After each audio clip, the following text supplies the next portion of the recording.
Daniel Andri Halldórsson, þjálfari Þórs. Danni, það slagur Norðurlandi, eða baráttan Norðurlandi á morgun. Þór Tindastóll, það verður eitthvað.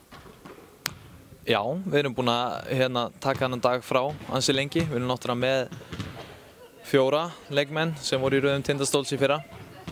Þannig að þetta verður bara gríðarlega spennandi leikur held ég. Það náttúrulega 4 leikmenn og þar á meðal náttúrulega sko þeirra stigahæsti leikmaður í fyrra, hún Eva. Þannig að það nú ekki ónýtt að hafa hana hérna heima. Já, ég get nokkuð örugglega sagt að Karen Eva og Marín voru stóri póstar hjá Tindastóli í fyrra. Og drógu svolítið á vagninn. Þannig að þær fylla upp í þetta risaskarð með 2 hörku útlendingum. Þannig að þær eru ennþá með bara gríðarlega flott lið. Þannig að þetta verður bara gríðarlega skemmtilegt að sjá sko. Þetta bara ögrandi verkefni sem bara verðugt verkefni sem stelpurnar þeirra glíma við. Við erum ekkert að væla neitt yfir því þó að þeir sem 2 erlenda leikmenn við bara mætum með kassan út.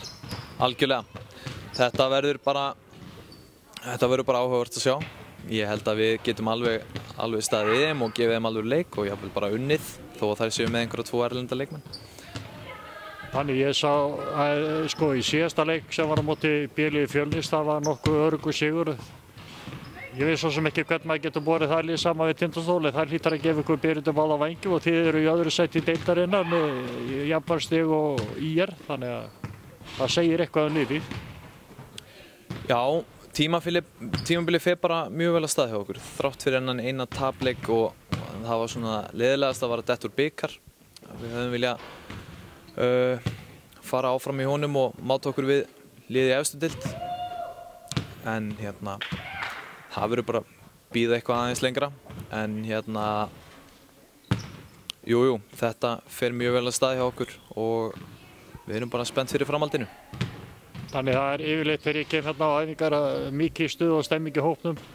En það svolítið öðruvísi stemming í hópnum núna, meira þess að andlit sem maður þekkir ekki. Eitthvað sem þú vilt segja okkur? Já, í gær lendi erlendur leikmaður, fyrsti erlendi leikmaður í sögu kvennakörfunnar hjá Þór, ég alveg vissum. Og hún verður með okkur út tímabilið og við erum gríðarlega spennt að fá hana. Hvað getur þú sagt hennar leikmann? Hvað kemur þessi leikmaður og hæð og allt svona stöðu spilar hún? Hún heitir Iona og 25 ára gömul. Hún miðherji og kemur til með að hjálpa okkur alveg helling í frákastabaráttinu. Við höfum verið að lenda undir þar í síðustu leikjum fyrir utan síðasta leik á móti Fjölni B. En hún kemur inn með gríðarlega orku og svona viðveru í vörn og fráköstum, lausum boltum. Allir þessi svona baráttu þættir sem við erum að tapa í undanfarið. Þannig að við erum ekkert að treysta á hana endilega í stigaskori en hún hjálpar okkur ánefa í öllum öðrum tölfræði þáttum körfubolta.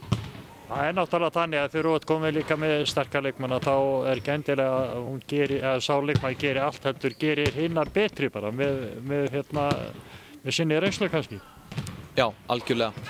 Hún á náttúrulega bara eftir að gera hópinn okkar breiðari og samkeppnishæfari í þessari toppbaráttu. Og held hún líka eftir að koma sterk inn í hópinn varðandi að koma með punta til yngri leikmanna og aðstoða okkur aðeins við það. Sumir í dag voru settar og hertar samkomutakmarkanir. Má ég hvetja fólk til að mæta á völlinn á morgun?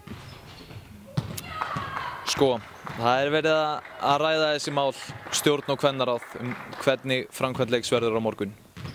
En eins og staðan núna bara hleypt 50 inn.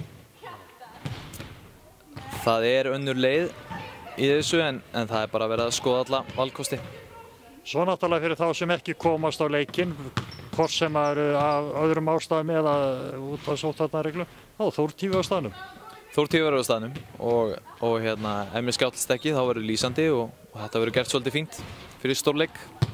Eitthvað sem við getur plagga okkur með? Hver verður hugsanlega að lýsa? Ég held að það verði Róbert úr karlaliðinu. Stóð sér vel seinast og ég held að hann vilji taka þetta að sér aftur. Robbi flottur. Mjög flottur. Þannig ég segi bara gangi ykkur vel á morgun og áfram Þór. Takk kærlega, áfram Þór.